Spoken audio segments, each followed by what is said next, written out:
Eh bien salut à tous, et après la précédente vidéo que j'ai faite il y a 3 semaines sur les sur les précautions à prendre lorsque vous voulez faire une séance photo ou vidéo avec un smartphone, je me suis fait contacter par un groupe d'étudiants, notamment un groupe de running, pour leur faire une vidéo promotionnelle de ce sport. Et du coup je me suis dit pourquoi pas donner mes trucs et astuces quand on veut filmer avec un smartphone. Et du coup ça va être autant du matériel que des applications pour faire de votre smartphone une vraie caméra professionnelle. Juste un petit mot sur mon Instagram, je ne sais pas si vous êtes déjà abonné, vous y êtes déjà passé ou pas. Mon nom c'est tout simplement Romain Saudet, je vous ai aussi mis le lien dans la description si vous voulez y accéder. Et maintenant on passe directement à la vidéo.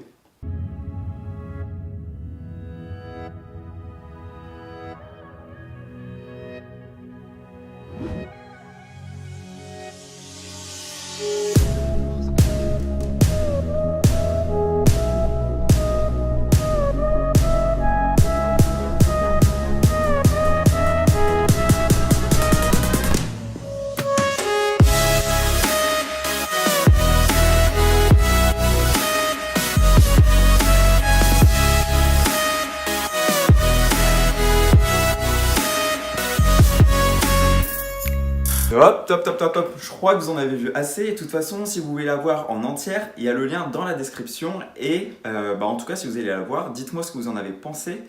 Puisque c'est vrai que j'étais pas dans les conditions idéales, il y avait très peu de lumière et je devais courir. Et en tout cas, ça me permet de commencer directement, vous avez vu la transition, sur la lumière. Puisqu'on capte la lumière avec un petit capteur qui est sur le smartphone. Et du coup, qui dit petit capteur, dit très peu de lumière qui y entre. Alors à ça, vous avez plusieurs solutions. La première, la plus simple et la gratuite, de filmer avec le soleil. Alors pour ça, c'est sûr, vous allez avoir des contraintes au niveau des horaires et de la météo. Et sinon, si vraiment vous voulez filmer à l'intérieur, donc ce qui serait l'idéal, et que vous voulez quand même filmer, là comme moi par exemple, il est 18h40 et je veux filmer, sauf qu'il y a déjà plus de lumière puisque on commence à arriver sur la période où il fait noir plutôt. Du coup, moi j'ai acheté deux softbox qui me permettent d'illuminer. Alors pour vous montrer un peu la différence, ça fait ça quand on les éteint. Voilà, alors là vous pouvez voir directement la différence, je suis vraiment dans le noir et si on ne les a pas, on voit vraiment rien et ça fait un peu pas très beau. Du coup, vous l'aurez compris, la lumière c'est très important pour un smartphone. Seconde chose, c'est la stabilité. Alors là, par exemple, pour ma vidéo avec le running, j'ai utilisé un accessoire qui est ça.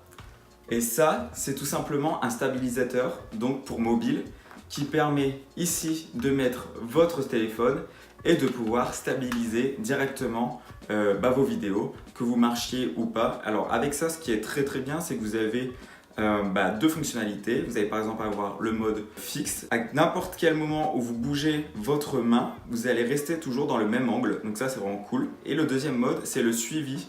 Donc qui va vous permettre de compenser les mouvements. Par exemple, si vous faites de gauche à droite, ça va permettre d'avoir quelque chose de beaucoup plus fluide et beaucoup plus lent.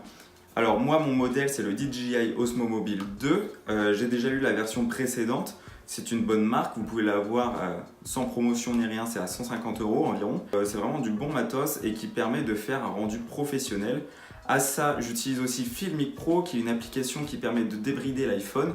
Je sais qu'il y a des équivalents, ou même je crois qu'il y a aussi la version sur Android, et qui va vous permettre vraiment de faire beaucoup de sélections. Alors notamment la température des couleurs, savoir la cadence à laquelle vous voulez filmer, si vous voulez faire du slow motion, si vous voulez filmer en flat ou en log.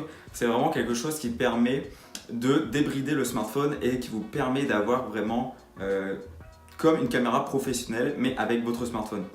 Elle est payante mais ça vaut le coup si vraiment vous voulez faire quelque chose de qualité. Troisième chose à savoir, c'est le son. Alors oui, vous n'allez pas le voir sur ma vidéo de running puisque j'ai pas utilisé le son, mais par contre vous pouvez le voir depuis mes premières vidéos YouTube. Bon, je dis mes premières, mais au final il n'y en a que deux, donc bon. Je favorise la qualité du son puisque tout simplement sur internet on est habitué à un certain standard et de toute façon même si on n'a pas ce standard, on va pouvoir par exemple dégrader l'image comme je vais le faire maintenant, mais avoir un bon son. Et du coup, si on a un bon son, on va quand même pouvoir deviner rien qu'avec les images et visualiser et avoir le message que l'on veut faire passer. Par contre, là, si on échange, cette fois-ci, on a un son de mauvaise qualité, mais une très belle image. et du coup, ça donne pas envie. Maintenant qu'on est revenu à la normale, quelles sont les solutions pour avoir un bon son avec un smartphone? Alors là, il y a 3 solutions. Soit vous utilisez le micro qui est du smartphone, et par contre vous devez avoir clairement un endroit calme où il n'y a pas de bruit ambiant, puisqu'on va utiliser le son du smartphone qui va capter l'ensemble des bruits tout autour de lui. Et du coup, par exemple, si vous filmez dans la rue, vous allez clairement avoir le bruit des voitures, le bruit des passants, etc.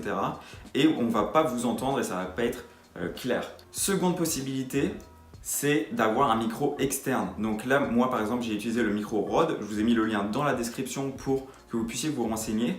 Il permet de le relier à mon smartphone et de capter le son. Donc c'est environ 1 mètre pour avoir un son de qualité et qui va vraiment me permettre d'avoir une qualité professionnelle à un prix qui est vraiment moindre puisque je l'ai eu environ à 55 €, ce qui va vraiment par rapport au micro haut de gamme.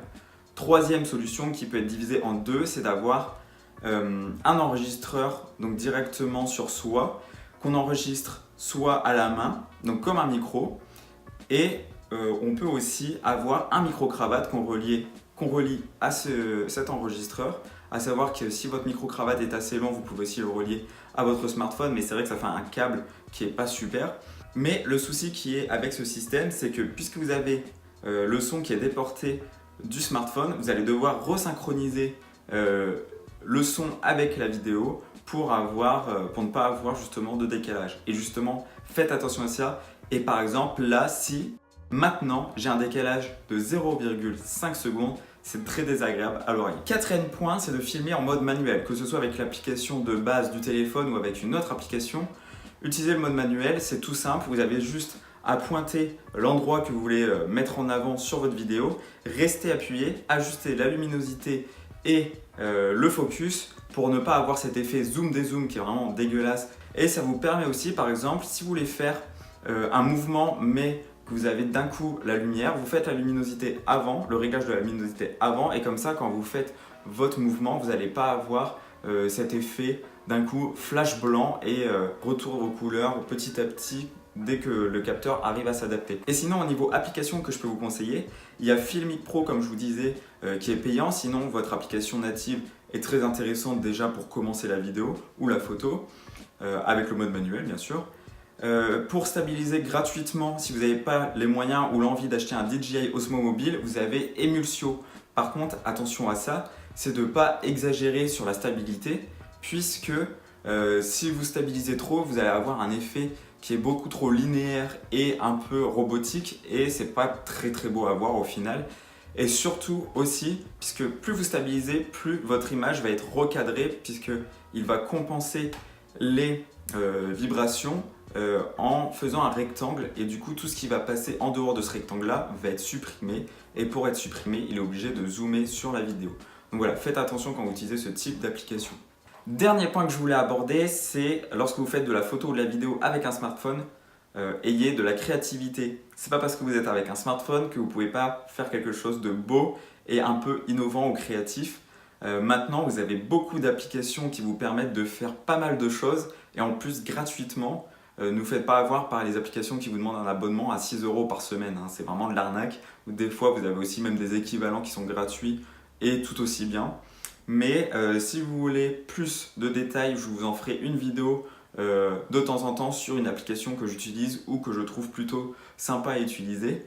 Et dans tous les cas, je vous ai mis une petite liste en fonction de ce qu'elle fait, des applications que vous pouvez utiliser gratuitement, que ce soit sur iOS ou Android. Et du coup, j'espère que cette vidéo sur comment filmer avec un smartphone et en faire devenir une vraie caméra pro vous aura plu. Et dans tous les cas, vous pouvez lâcher un like, un commentaire, vous pouvez partager à une personne qui sera intéressée, et surtout, tu peux aussi t'abonner. Et si vous voulez entrer un peu plus dans les détails, faites-moi la demande en commentaire et je vous ferai peut-être des petites stories là-dessus sur mon matériel ou sur mes astuces pour filmer. Mais dans ce cas-là, il faut que vous ayez mon Instagram dans votre Instagram. Ça se dit ça? Bon, je sais pas, mais vous avez compris.